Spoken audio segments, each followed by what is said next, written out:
दोस्तों नमस्कार, स्वागत है आपका यूट्यूब चैनल एबी टेक में। दोस्तों राजस्थान लोक सेवा आयोग अजमेर की तरफ से सीनियर टीचर यानी ट्रेंड ग्रेजुएट टीचर के 6500 पदों पर ऑफिशियल नोटिफिकेशन जारी किया गया, जिसके लिए ऑनलाइन आवेदन की प्रक्रिया अगस्त महीने से शुरू हो रही है। तो फिलहाल इसका मैं डिटेल्ड वीडियो एक बना चुका हूँ कि कब से आवेदन किए जाएंगे, एलिजिबिलिटी क्राइटेरिया क्या रहेगी, कैसे आवेदन करेंगे। टीजीटी और पीजीटी दोनों का वीडियो मैंने ऑलरेडी बनाया हुआ है एंड स्क्रीन पर, और पिंड कमेंट में आपको लिंक मिल जाएंगे, क्लिक करके वहाँ से आप देख लेना। इस वीडियो में बात करूँगा मैं इसके एग्ज़ाम पैटर्न, सिलेक्शन प्रोसेस और सिलेबस के बारे में, क्योंकि काफ़ी अच्छी वैकेंसीज हैं और सभी राज्यों की अभ्यर्थी एलिजिबल इसमें है। तो आपके पास एक अच्छा मौका है इन भर्तियों में जॉब लेने का। तो इस वीडियो के माध्यम से मैं सारी जानकारी आपको दे रहा हूँ। फिलहाल यहाँ पर अगर आप पद देखना चाहें तो मैं जूम कर दे रहा हूँ, यहाँ पर आप पद देख लीजिए।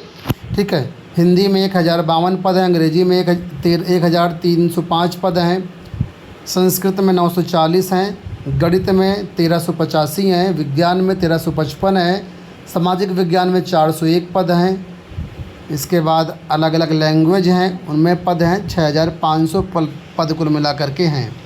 ठीक है, अब यहाँ पर जो आवेदन भरे जाएंगे इसके बारे में वैसे तो मैं ऑलरेडी बताया हुआ हूँ, लेकिन एक बार फिर से बता दे रहा हूँ आपको कि 19 अगस्त 2025 से इसके लिए फॉर्म भरे जाएंगे। 17 सितंबर 2025 आवेदन करने की डेट रहेगी। फ़िलहाल आपके पास अभी समय है। ठीक है, आप इसको फॉर्म ज़रूर भर दीजिएगा। और एक बड़ी महत्वपूर्ण बात, फॉर्म आप तभी भर पाएंगे जब आरपीएससी का आपने ओटीआर किया होगा। तो ओटीआर फॉर्म अभी भर लीजिए। ठीक है, ओटीआर नहीं होगा तो इसमें 19 अगस्त से आप फॉर्म नहीं भर पाओगे। तो पहले आपको ओटीआर करना पड़ेगा, ओटीआर करने के बाद ही आप फॉर्म भर पाओगे। ठीक है, तो ऑफिशियल वेबसाइट पर जा कर के आप ओटीआर के लिए फॉर्म भर सकते हैं। ओटीआर करके रखिए आप सब लोग। ठीक है, अब यहाँ पर इसके परीक्षा पैटर्न को हम लोग समझ लेते हैं कि क्या आखिर परीक्षा पैटर्न रहेगा। तो मैं एक बार पहले इसका परीक्षा प्रक्रिया के बारे में थोड़ा बता दूँ आपको। यहाँ पर देखिए बताया गया है कि चयन प्रक्रिया जो होगी उसमें कहा गया कि जो चयन होगा वो प्रतियोगी परीक्षा के माध्यम से किया जाएगा।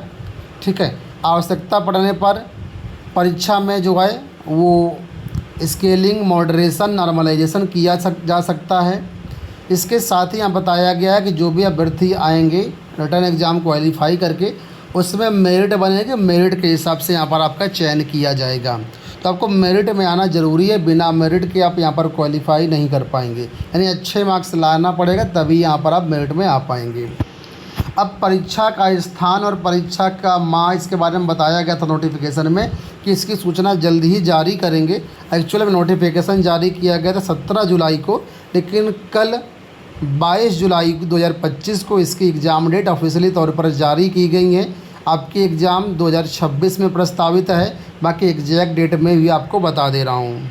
ये देखिए 22 जुलाई 2025 की नोटिस है। यहाँ पर देखेंगे तो सीरियल नंबर 6 पर यहाँ पर बताया गया है कि जो सीनियर टीचर का एग्ज़ाम होना 2025 का वो 12 जुलाई 2026 से 18 जुलाई 2026 के बीच कराया जाएगा।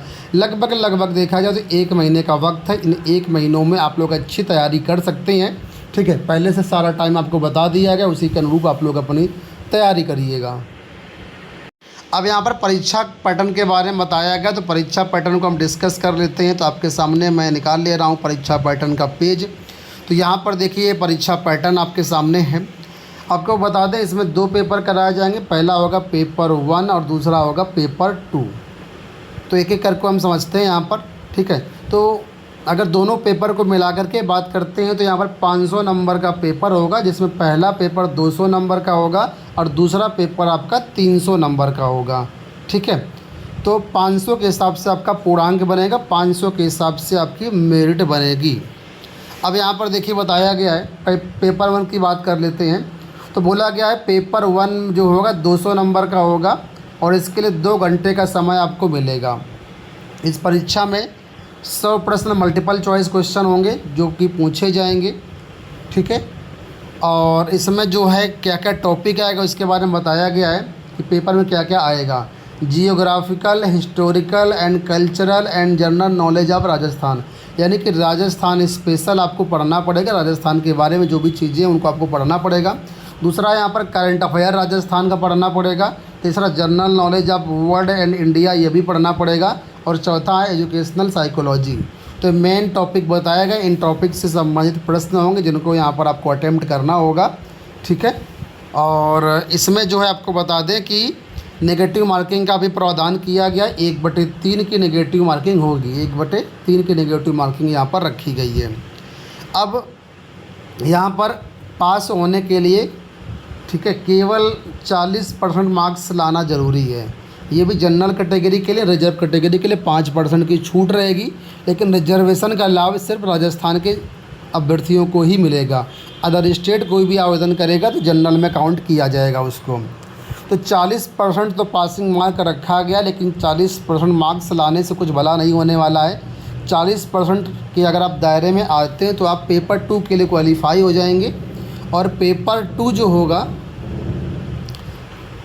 वो जो है अभी उसकी समय सीमा नहीं बताई गई है, ठीक है, लेकिन क्वालिफाई 40% लाएंगे तभी होगा, 40% से कम लाएंगे तो सीधा डिसक्वालीफाई हो जाएंगे, ठीक है। तो ये बात समझ में आई आपको। अब हम बात कर लेते हैं पेपर 2 के बारे में। तो पेपर 2 जो होगा वो दोस्तों 300 नंबर का होगा, 2.5 घंटे का समय मिलेगा आपको, 150 प्रश्न इस परीक्षा में होंगे। नेगेटिव मार्किंग यहाँ पर भी रहेगी, 1/3 की नेगेटिव मार्किंग यहाँ पर भी लागू होगी, ठीक है। और इस परीक्षा को भी क्वालिफाई करने के लिए 40% मार्क्स लाना होगा, तभी आप मेरिट में जा पाएंगे। रिजर्व कैटेगरी के लिए 5% की छूट, यानी उनके लिए 35% रहेगा। अब दूसरा जो पेपर होगा ये आपके सब्जेक्ट से रिलेटेड होगा। पहला पेपर देखा था आपने, जनरल पेपर था, दूसरा पेपर यहाँ पर आपका मेन पेपर है। इसमें knowledge of secondary and senior secondary standard about relevant subject matter, यानी जो भी सब्जेक्ट के लिए आप आवेदन करेंगे उस सब्जेक्ट का सेकेंडरी और सीनियर सेकेंडरी लेवल का जो सिलेबस होता है उससे संबंधित प्रश्न होंगे आपके। दूसरा यहाँ पर ग्रेजुएशन स्टैंडर्ड के भी प्रश्न यहाँ पर रहेंगे, ग्रेजुएशन लेवल के प्रश्न रहेंगे। और तीसरा यहाँ पर teaching methods of relevant subject, यानी उस सब्जेक्ट को पढ़ाने के लिए जो भी टीचिंग मेथड्स यूज होती हैं, तो इन सब का मिला जुला पेपर आपको देखने को मिल जाएगा पेपर 2 में। और पेपर 2 भी आपका बहुविकल्पी ही होगा, कोई डिस्क्रिप्टिव नहीं होना है, सिर्फ ऑब्जेक्टिव पेपर होगा आपका, ठीक है। अब मेन बात आती है, नीचे लिखा हुआ कि जो पेपर आपका होगा बहुविकल्पी पेपर, चाहे वो फर्स्ट पेपर हो चाहे सेकंड पेपर हो, दोनों पेपर में एक प्रश्न में 5 विकल्प दिए रहेंगे। उन 5 विकल्प में कोई एक विकल्प आपको टिक करना अनिवार्य है, ठीक है। अब जो सही होगा विकल्प वही ठीक करेंगे आप। मान लीजिए कोई प्रश्न आपको नहीं आ रहा है तो उसको खाली नहीं छोड़ना है। अगर कोई प्रश्न नहीं आ रहा है तो उस केस में जो है आपको विकल्प नंबर या सर्कल नंबर 5 को काला करना है। नॉर्मली क्या होता है, अगर कोई क्वेश्चन नहीं आता तो उसको हम छोड़ देते हैं, कुछ में काला नहीं करते हैं, लेकिन यहाँ पर ऐसा नहीं है। यहाँ पर अगर क्वेश्चन आपको अटेम्प्ट नहीं करना है तो उसके लिए विकल्प 5 आपको टिक करना होगा, विकल्प 5 को, सर्कल 5 को आपको काला करना पड़ेगा। इसके साथ ही बताया गया है कि अगर कोई ऐसा कैंडिडेट है जो कि 5वां सर्कल काला नहीं करता है, यानी उसको क्वेश्चन पे आ भी नहीं रहा है और 5वां उसने सर्कल काला भी नहीं किया है, तो उस केस में यहाँ पर देखिए लिखा है 10% क्वेश्चन से ज़्यादा अगर आप छोड़ देते हैं, 5वां विकल्प काला नहीं करते हैं, तो आप सीधे तौर पर डिसक्वालीफाई माने जाएंगे। अब इसको मैं थोड़ा समझा देता हूँ। मान लीजिए सेकंड पेपर में आपके 150 प्रश्न आएंगे, ठीक है।